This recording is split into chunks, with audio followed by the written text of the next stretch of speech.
Hi hello friends, എല്ലാവർക്കും നമ്മുടെ സുമി മുഫാസ് മനസ്സിലോട്ട് സ്വാഗതം. അപ്പോൾ നമ്മുടെ നാളെ വരാനിരിക്കുന്ന കാറ്റത്തെ കിളിക്കൂടിലെ നമ്മുടെ നിധിയുടെയും സുധീഷിൻ്റെയും പുതിയ വിശേഷങ്ങൾ എന്തൊക്കെയാണെന്ന് അറിഞ്ഞാലോ. അങ്ങനെ നമ്മുടെ ഹരീഷ് വല്ലാത്തൊരു പ്രതിസന്ധിയിലാണ്. കാരണം തന്നെ വിശ്വസിച്ചൊരു പെൺകുട്ടി ഇറങ്ങി വന്നൊക്കെയാണ്. ആ വീട്ടിൽ അവൾക്കൊരു സമാധാനം പോലും കൊടുക്കില്ല. സ്വന്തം അച്ഛനായാലും അമ്മയായാലും ആങ്ങളെയാണെങ്കിലും ഒരു അടി കൊള്ളുന്നതിനൊക്കെ ഒരു പരിധിയില്ലേ, തല്ലി കൊല്ലും കണക്കാണ് നീതുവിനെ അവർ ഉപദ്രവിച്ചുകൊണ്ടിരുന്നത്. ഒരു പരിധിയില്ലേ ക്ഷമിക്കുന്നതിനും സഹിക്കുന്നതിനും. അപ്പോൾ അതൊക്കെ ഓർത്തിട്ട് ഹരീഷിന് വല്ലാത്തൊരു ബുദ്ധിമുട്ടാണ്. അപ്പോൾ സുധീഷും ഹരീഷും കൂടെ ഇനിയിപ്പോൾ എന്താ ഇതിനൊരു പോം വഴി. അപ്പോൾ സുധീഷ് പറയുന്നുണ്ട്, ഇനിയിപ്പോൾ വേറെ ഒന്നുമില്ല, നീ അവളെ വിവാഹം കഴിക്കുക. അത് പറയാൻ സുധീഷ് ചേട്ടാ എന്ത് എളുപ്പത്തിന് സുധീഷ് ചേട്ടന് കഴിഞ്ഞു. സുധീഷ് ചേട്ടാ അതിൻ്റെ ബാക്കി വശങ്ങളും കൂടെ ചിന്തിച്ചോ. ഇപ്പോൾ സുധീഷ് ചേട്ടൻ്റെയും നിധിയേട്ടത്തിയുടെയും കല്യാണം കഴിഞ്ഞു. അത് അന്നത്തെ ഒരു സാഹചര്യം കൊണ്ട് അങ്ങനെ വന്നു. സുഭാഷ് ചേട്ടൻ നിൽക്കുമ്പോൾ ഇനി ഞാനും കല്യാണം കഴിക്കുകയാണെങ്കിൽ എൻ്റെ വിവാഹവും കൂടെ നടന്നു കഴിഞ്ഞാൽ പിന്നെ സുഭാഷ് ചേട്ടന് ആൾക്കാർ എന്തൊക്കെ പറഞ്ഞു വരുത്തും. അല്ലെങ്കിൽ തന്നെ നമ്മുടെ നാട്ടിൽ നമ്മളെക്കുറിച്ച് പറയണ ഓരോ ഇത് അറിയാമല്ലോ. ഇനി എന്തിനാണ് വെറുതെ ആ പ്രതിസന്ധികൾ നേരിടുന്നത്.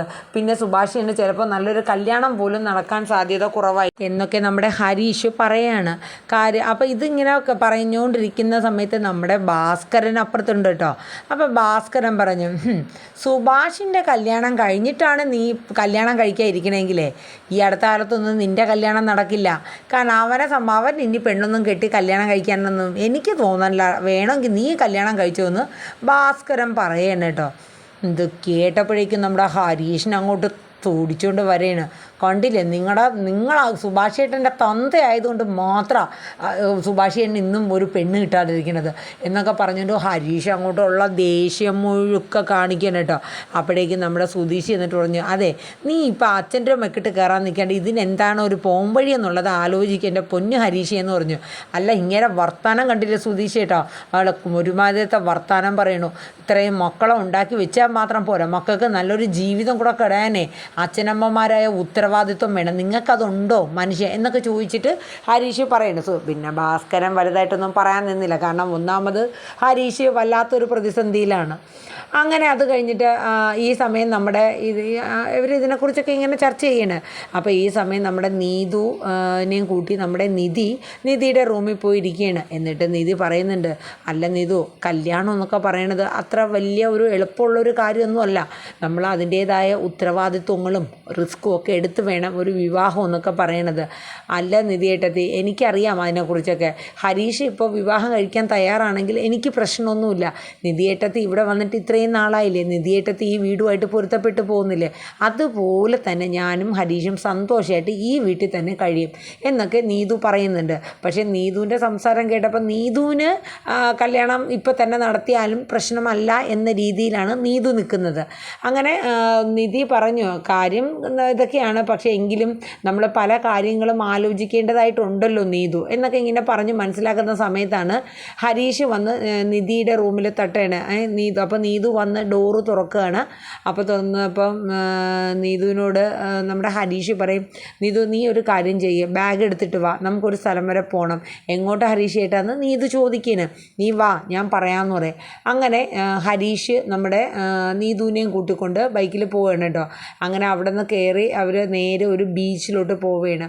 അപ്പോൾ ഈ സമയം നമ്മുടെ സുഭാഷും നികേഷും നിധിയൊക്കെ സുധീഷിനോട് ചോദിക്കുകയാണ്, അല്ല എന്തായി, ഹരീഷ് എന്ത് തീരുമാനിച്ചു എന്നുള്ളത് ചോദിക്കുകയാണ്. അപ്പം നമ്മുടെ സുധീഷ് പറയും, അവൻ പറഞ്ഞു അവൻ എന്തായാലും ഇപ്പം വിവാഹം കഴിക്കാൻ താല്പര്യമില്ല. കാരണം നീതുവിനെ സംബന്ധിച്ച് ഹരീഷ് പറഞ്ഞാൽ കേൾക്കും എന്നുള്ളതാണ് പറഞ്ഞത്. കാരണം അവന് മനസ്സിലാവും കാര്യങ്ങൾ, അവൾക്ക് മനസ്സിലാവും നീതു എന്താണെങ്കിലും അത് ഉൾക്കൊണ്ട് അതനുസരിച്ച് അവൾ നിൽക്കും എന്നുള്ളതാണ് ഹരീഷ് പറയുന്നത്. പിന്നെ അത് മാത്രമല്ല, സുഭാഷ് ഏട്ടൻ്റെ വിവാഹം കഴിയാണ്ട് ഹരീഷിന് ഇപ്പോൾ വിവാഹം കഴിക്കാനും താല്പര്യമില്ല എന്ന് പറഞ്ഞു. എൻ്റെ വിവാഹമോ? അപ്പോഴേക്കും സുഭാഷ് ചോദിക്കുന്നത്, എടാ എൻ്റെ കാര്യം ഇപ്പം നോക്കുന്ന എന്തിനാ, അവനെ വിശ്വസിച്ച് ഒരു പെൺകുട്ടി ഇറങ്ങി വന്നതല്ലേ, അവൻ്റെ കാര്യം പറഞ്ഞാൽ എന്താ നിങ്ങൾ ഇങ്ങനെയൊക്കെ. അപ്പോഴേക്കും നമ്മുടെ സുധീഷ് പറയും, അല്ല സുഭാഷ് ഏട്ടാ, അതിലും കാര്യമുണ്ട്, അവൻ പറയുന്നതിലും കാര്യമുണ്ട്. ഇനിയിപ്പോൾ ഞാൻ തന്നെ നേരത്തെ കല്യാണം കഴിച്ചു, ഇനിയിപ്പോൾ ഹരീഷും കൂടെ കല്യാണം കഴിച്ചു കഴിഞ്ഞാൽ പിന്നെ സുഭാഷ് ഏട്ടൻ്റെ ആ കല്യാണത്തിനൊക്കെ അതൊരു താമസം വരും എന്നിങ്ങനെ പറഞ്ഞു കേട്ടോ. അപ്പോൾ ഈ കാര്യങ്ങളെല്ലാം കേട്ടപ്പം നിധി പറഞ്ഞു, ഒരു കണക്കിന് ഹരീഷ് എടുത്ത തീരുമാനം തന്നെയാണ് ശരിയെന്ന് ഇങ്ങനെ പറയും. കാര്യം വേറൊന്നും കൊണ്ടല്ല, കാര്യം സുഭാഷ് ഏട്ടൻ നിൽക്കുന്നിടത്തോളം അതാണ് അതിൻ്റെ ശരിയായ കാര്യം. അതിൽ പ്രത്യേകിച്ച് ഒരു മറു അഭിപ്രായം എനിക്കും ഇല്ലയെന്ന് നിധി പറയുകയാണ്. അങ്ങനെ ഇതെല്ലാം കഴിഞ്ഞ് അവർ സംസാരിച്ചുകൊണ്ടിരിക്കും. ആ സമയത്ത് നമ്മുടെ ഹരീഷ് നീതുവിനെയും കൂട്ടി ഒരു ബീച്ചിലോട്ട് വരികയാണ്. അങ്ങനെ ബീച്ചിലെത്തി കഴിയുമ്പോഴേക്കും നീതു ചോദിക്കും, എന്താ ഹരീഷ് ചേട്ടാ, എന്താ നമ്മൾ ഇങ്ങോട്ട് വന്നത്, എന്താ തീരുമാനം ഹരീഷിടം പറഞ്ഞു എന്ന് പറയാം. അപ്പോഴേക്കും ഹരീഷ് പറയും, എൻ്റെ ഒരു അഭിപ്രായം പറയട്ടെ, നീ അതനുസരിച്ച് ഒരു തീരുമാനം പറയും, നീ തീരുമാനം അനുസരിച്ച് നമുക്ക് മുന്നോട്ട് പോകാം എന്ന് പറയും. എന്തായാലും എൻ്റെ ജീവിതത്തിൽ ഒരു പെണ്ണുണ്ടെങ്കിൽ അത് നീ മാത്രമായിരിക്കുമെന്ന് നമ്മുടെ നീതുവിൻ്റെ കൈ പിടിച്ച് തന്നെ ഹരീഷ് പറയുന്നുണ്ട്. എൻ്റെ ഹരീഷ് പറയുന്നുണ്ട്, സുഭാഷ് ഏട്ടൻ ഇങ്ങനെ നിൽക്കുന്ന സമയത്ത് ഞാൻ കൂടെ വിവാഹം കഴിച്ചു കഴിഞ്ഞാൽ പിന്നെ അത് സുഭാഷ് ഏട്ടൻ്റെ ഭാവിയെ തന്നെ ബാധിക്കും.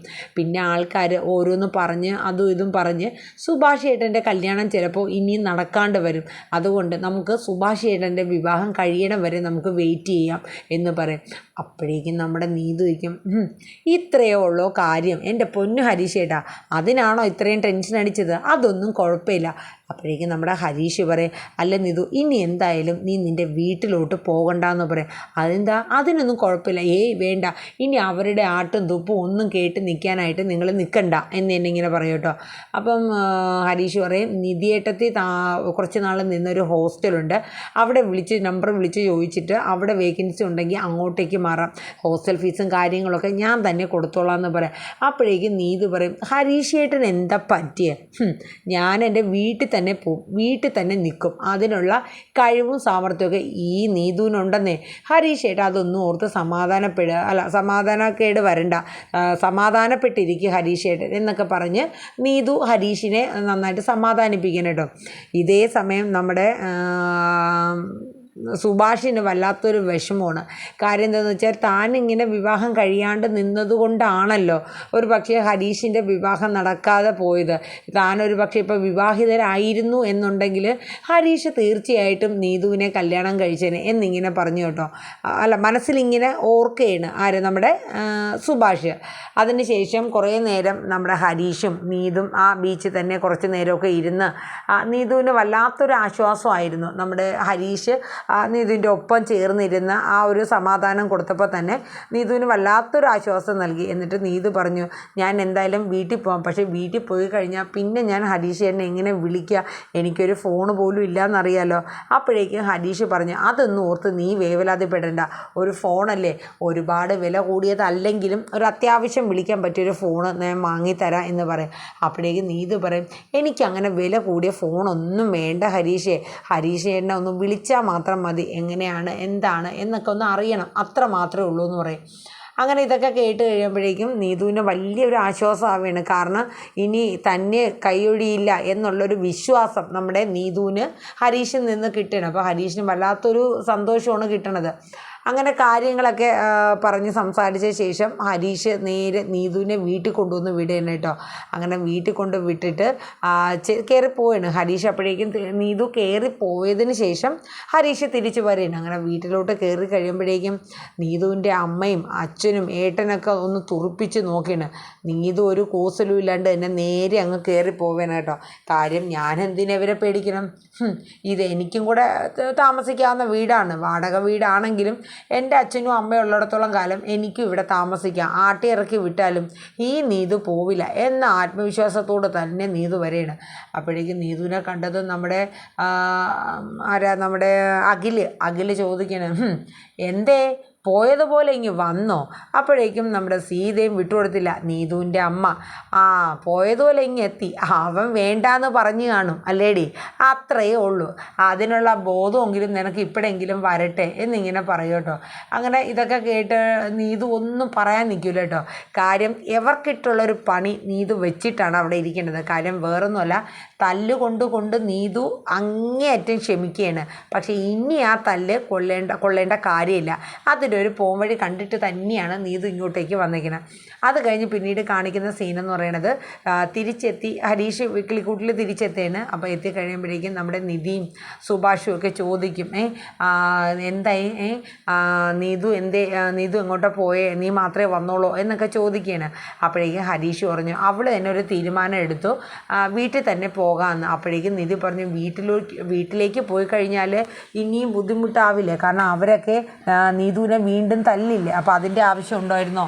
അപ്പോൾ ഹരീഷ് പറഞ്ഞു അവൾ തന്നെ പറഞ്ഞു അവൾ വീട്ടിലേ നിൽക്കുന്നുള്ളൂ എന്ന്. അതുകൊണ്ട് പിന്നെ